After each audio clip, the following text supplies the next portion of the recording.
আব্দুল ইবনে আব্বাস রাদিয়াল্লাহু তাআলা বলেছেন, তুমি তোমার বাবা মায়ের সামনে যদি জামা ঝাড়া দাও, কাপড় ঝাড়া দাও, ধুলাবালি সরাও, বাবা মার সামনে এই কাপড় নাটা, এটাও বাবা মার সামনে বেয়াদবির শামিল। আল্লাহর জমিনে কারোর সামনে যদি তুমি সবচেয়ে বেশি কাচুমুচু করতে হয়, সে হলো তোমার বাবা মা। তোমার সবচেয়ে বেশি বিনয়ের হকদার যদি কেউ থাকে আল্লাহর জমিনে, তিনি হলেন তোমার বাবা মা। যার কথা তুমি অন্ধের মতো মানবে, কোরআন হাদিসের খেলাফ না হলে, তিনি হলেন তোমার বাবা মা।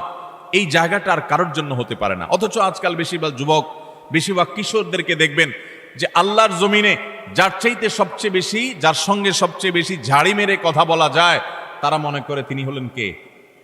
মা।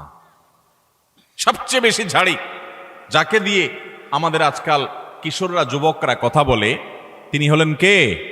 হতভাগা মা। আল্লাহ রাব্বুল আলামিন আমাদেরকে মানুষ হওয়ার তৌফিক দান করুন, মুসলমান হওয়ার তৌফিক দান করুন। মা বাবার মর্ম ততক্ষণ পর্যন্ত মানুষ বোঝে না যতক্ষণ পর্যন্ত সে বাবা মা না হয়েছে।